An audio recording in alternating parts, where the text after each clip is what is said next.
जय हिंद सोल्जर्स। तो कैसे हो आप सभी। स्वागत है आप सभी का ड्रीम INSTL का यूट्यूब चैनल पर। तो फाइनली मैं आप सभी का स्वागत करता हूं इस बेहद ही खास सेशन में। तो आज के इस सेशन में हम दोस्तों बात करेंगे जितने भी नेवी SSR और MR वाले एस्पिरेंट हैं उन सभी के बारे में।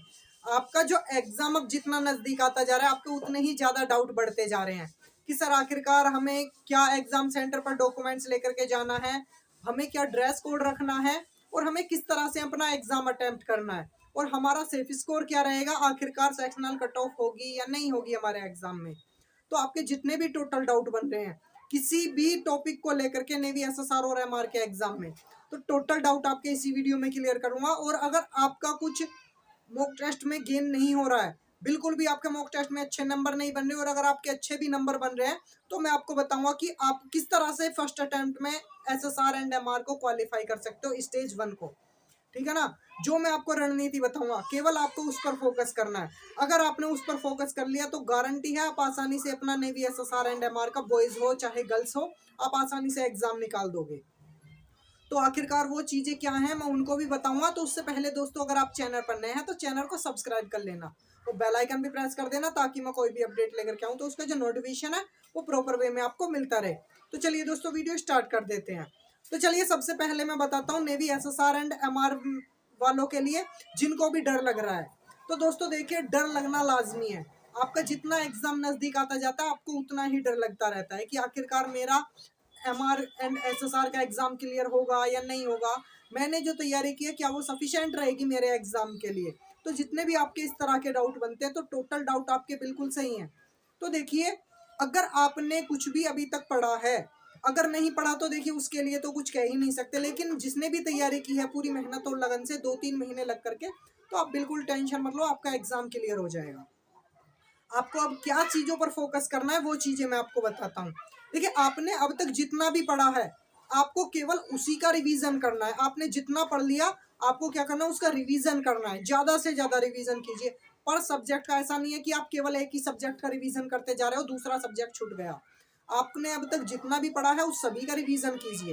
ठीक है ना। जब उसका रिवीजन कंप्लीट हो जाए उसके बाद में फिर आप मॉक टेस्ट वगैरह 1-2 लगा सकते हो अपने देखने के लिए कि आखिरकार मेरी प्रैक्टिस जो है वो किस लेवल की है। मैं एग्जाम में आखिरकार अगर मैं एग्जाम में बैठूं तो मेरे कितने नंबर तक बन सकते हैं। और देखिए चलिए मैं आपके सेफ स्कोर के बारे में बता देता हूँ। तो देखिए SSR एंड MR वालों के लिए जो सेफ स्कोर रहेगा आखिरकार वो क्या रहने वाला है। तो देखिए MR वाले बॉयज एंड गर्ल्स के लिए मैं बता दूं तो आपका जो सेफ स्कोर रहेगा आपका 20 से 25 के बीच में आपका सेफ स्कोर रहने वाला है। जी हाँ 20 से 25 के बीच में। आपको इतने क्वेश्चन अपने एग्जाम में क्या करना है, बिल्कुल करेक्ट करने ही करने हैं, 20 से 25। और अगर मैं SSR वालों के लिए बोलूं तो SSR वालों आप भी ध्यान से सुन लो, आपके लिए 30 से 35 का आपका सेफ स्कोर रहने वाला है SSR का बॉयज एंड गर्ल्स का। तो आपको MR वालों और SSR वालों को दोनों को मैंने सेफ स्कोर बताई, ये सेफ स्कोर आपको अपने एग्जाम में रखना ही रखना है। कोई भी तुक्केबाजी नहीं करेगा। अगर आप तुक्के मारते हो तो आपने जो सही क्वेश्चन अटेम्प्ट किया उनके भी नंबर कट हो जाएंगे, नेगेटिव मार्किंग में आपके उनके भी नंबर कट हो जाएंगे और आप कहोगे कि सर आप हमने इतना पढ़ा इतनी मेहनत की हमारा एग्जाम नहीं निकला। तो आप देखिए मैं आपको रियलिटी बताऊं, आपका 50 मार्क्स का MR का एग्जाम होगा, 100 मार्क्स का आपका SSR का होगा। अगर 50 में से आप 50% भी एग्जाम कर लेते हो, मतलब कि 25 नंबर का भी आप एग्जाम कर लेते हो, तो आपका स्टेज 1 क्लियर हो जाएगा। आपको आधा पेपर ही सोल्व करना है और वो भी अच्छे से। ठीक है ना। आपको आधा पेपर बिल्कुल करेक्ट सोल्व करना है। अगर आपने आधा पेपर सोल्व कर दिया फिर 25 क्वेश्चन को छोड़ दीजिए वहीं पर, बिल्कुल तुक्के नहीं मारने। अगर उनमें से कुछ क्वेश्चन हो रहे हैं तो ठीक है, नहीं हो रहे तो वहीं पर छोड़ दीजिए, एग्जाम निकल जाएगा। ऐसे ही SSR वालों को करना है। 100 मार्क्स में से आपको करना क्या है, 100 नंबर का आपका पेपर हुआ उसमें से 30 से 40 क्वेश्चन ऐसे होंगे जो कि हर कोई कर लेता है। ठीक है ना। उन क्वेश्चन को कीजिए आप, वहां पर अपना स्कोर अच्छे से बनाइए। अगर आपने 30 से 40 क्वेश्चन भी अच्छे से कर लिए तो 60 क्वेश्चन जो जा रहे हैं उन्हें जाने दीजिए फिर। ठीक है ना, उन्हें जाने दीजिए, कोई दिक्कत नहीं, आपका एग्जाम क्लियर है वहां पर। लेकिन अगर आप उन 60 क्वेश्चन में तुक्के मार देते हो तो यहाँ से आपके नेगेटिव मार्क्स जो है वो आपके नंबर कम करवा देंगे, आपके नंबर कट जाएंगे। आपका होगा कि सर मेरा तो एग्जाम ही क्लियर नहीं हुआ। तो तुक्के मारने आज ही छोड़ दीजिए, कोई भी अपने एग्जाम में तुक्के नहीं मारेगा। और अगर आपके मॉक टेस्ट में नंबर कम आ रहे हैं तो उसके बारे में बताता हूँ। आपकी चैप्टर वाइज प्रैक्टिस में कमी है ये। अगर मॉक टेस्ट में आपके नंबर कम आ रहे हैं तो सीधा सीधा आप जान लीजिए आपकी चैप्टर वाइज प्रैक्टिस में ही कमी है, बाकी कहीं कोई कमी नहीं है। हर जहां से आप जब आपने मॉक लगाया मॉक का एनालिसिस किया, आप वहां पर ये देखो कि मेरे किस चैप्टर से गलत हो रहे हैं ज्यादातर क्वेश्चन। 2-3 मॉक लगाओ, पता पड़ जाएगा कि मेरे हर बार इसी चैप्टर से क्वेश्चन गलत क्यों हो रहे हैं। उस चैप्टर की फिर से चैप्टर वाइज प्रैक्टिस कंप्लीट करो। चैप्टर वाइज प्रैक्टिस जितनी अच्छी करोगे उतना ही मॉक टेस्ट में नंबर अच्छे आएंगे, उतनी ही जल्दी एग्जाम क्लियर होगा। ये चीजें रियलिटी हैं, ठीक है ना। जब तक आपकी चैप्टर वाइज प्रैक्टिस कंप्लीट नहीं है, आपको खुद मॉक टेस्ट लगाने में मजा नहीं आएगा। मजा तब आता है जब हमारी प्रैक्टिस बेहतरीन लेवल की होती है, जब हमारे सामने क्वेश्चन आए और हम उस क्वेश्चन को उड़ा दें। विद इन अ सेकंड मैंने आपको मैथमेटिक्स में क्वेश्चन करने सिखाए हैं कि ट्रिक से हम विद इन अ सेकंड कैसे क्वेश्चन उड़ाते हैं, और उसी ट्रिक्स को आप जो है अपने एग्जाम में भी लगानी है। ट्रिक्स ये है, कोई भी तुक्केबाजी एग्जाम में नहीं करेगा। अगर तुक्के मारते हो एग्जाम में तो नेगेटिव मार्क्स आपके कट जाएंगे, आपका एग्जाम क्लियर नहीं होगा। तुक्के मारने छोड़ दीजिए, अब तुक्के वाले जमाने गए, ठीक है ना।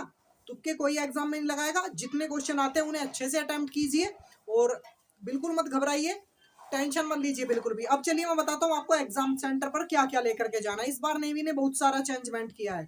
तो एग्जाम सेंटर पर आपको, अगर आपने एग्जाम फॉर्म भरते समय अगर आधार कार्ड लगाया है तो आधार कार्ड लेकर के जाना। अगर आपने पैन कार्ड लगाया तो पैन कार्ड लेकर के जाना। अगर आपने ड्राइविंग लाइसेंस लगाया है तो ड्राइविंग लाइसेंस लगा लेकर के जाना है। मतलब कि आपने एग्जाम फॉर्म भरते समय जो भी अपना आइडेंटिटी प्रूफ दिया था, आपको वही आइडेंटिटी प्रूफ लेकर के जाना है अपने एग्जाम में। उसके बाद में 6 फोटो आपको लेकर के जाने हैं। 6 फोटो अपने 6 महीने के अंदर की फोटो होनी चाहिए, ज्यादा पुरानी फोटो नहीं चलेंगी। और अपनी 10th की मार्कशीट ओरिजिनल आपको लेकर के जानी है और डोमिसाइल लेकर के जाना है। और एक पेन ले लेना साथ में, ठीक है ना, ब्लू या ब्लैक कुछ भी ले लेना।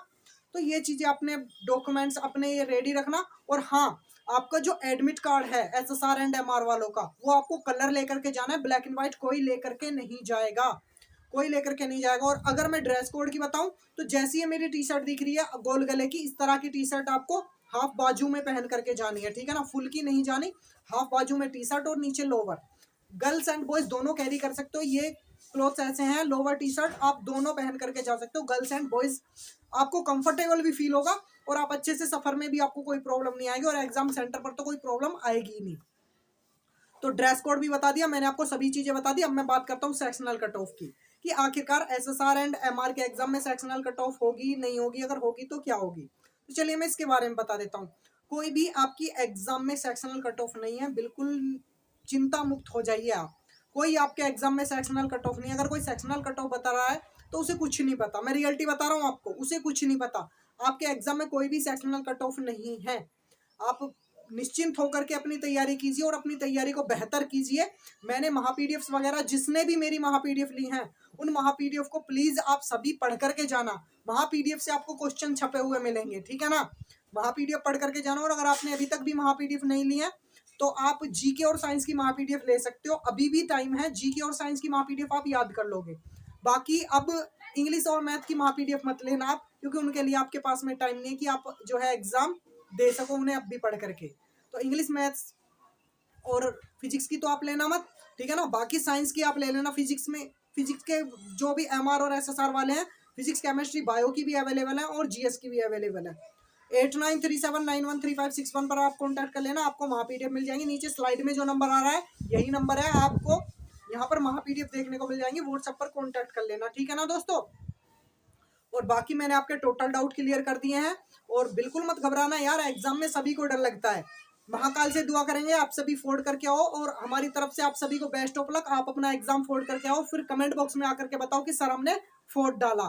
तो यही चीजें बस सुनने के लिए अब कान तरस रहे हैं। आपका फाइनली जितना वेट चल रहा था एग्जाम का, आपका एग्जाम नजदीक आ चुका है। अब आपको करना क्या है, जितना भी आपने अब तक पढ़ा है उसकी प्रैक्टिस कीजिए, केवल उसका क्या कीजिए, रिवीजन कीजिए, उसी की प्रैक्टिस कीजिए। बाकी आपको नया कुछ नहीं पढ़ना है। अगर नया पढ़ोगे पुराना भूल जाओगे। रियलिटी बता रहा हूं मैं आपको, नया कुछ मत पढ़िएगा। किसी की मैराथन मत लीजिएगा, मैराथन को तो छोड़ दीजिए। अगर मैराथन के चक्कर में पढ़ोगे ना एग्जाम क्लियर नहीं होगा। रियलिटी बता रहा हूं मैं। अगर आपका टोटल कंप्लीट है, आपका टोटल जितना भी आपने अब तक पढ़ा है वो रिवाइज हो चुका है, तो आप मैराथन ले सकते हैं। उससे आपकी ये पता पड़ जाएगी कि आपकी प्रैक्टिस कितनी है। लेकिन अगर आपका पढ़ा हुआ अभी रिवीजन के लिए रह रहा है तो फिर मैराथन के चक्कर में मत पढ़ना। पहले अपना रिवाइजन करो, पहले अपना क्या करो, रिवीजन करो अच्छे से। उसके बाद में आप जो है इन चीजों पर ध्यान देना। बाकी मैंने आपके टोटल डाउट क्लियर कर दिया होगा। अगर आपका अभी भी कोई डाउट है तो कमेंट बॉक्स आपके लिए, आप अपने डाउट रख देना। और जिस भी स्टूडेंट का एग्जाम है इसी नंबर पर जो नीचे स्लाइड में आ रहा है, आप सभी अपनी शिफ्ट के क्वेश्चंस इसी पर भेजना और एक बार जरूर से कमेंट बॉक्स में बताओ कि आपका कहाँ पर और किस डेट को एग्जाम है। ठीक है ना, किस स्टेट में, किस डिस्ट्रिक्ट में, किस डेट को आपका एग्जाम है, वो कमेंट बॉक्स में आप जरूर से बताना। बाकी महाकाल से दुआ करेंगे कि आप सभी इस बार फोड़ करके और INS चिल्का ज्वाइन करो। तो चलिए यहीं पर एंड कर देते हैं हम इस वीडियो को। आशा है आपके सभी डाउट क्लियर हो गए होंगे दोस्तों। अगर अभी भी कोई डाउट बच रहा है तो कमेंट बॉक्स में रख देना, आपके डाउट का सॉल्यूशन मिल जाएगा। तो चलिए मिलते हैं नेक्स्ट वीडियो में। नमस्कार, जय हिंद, वंदे मातरम।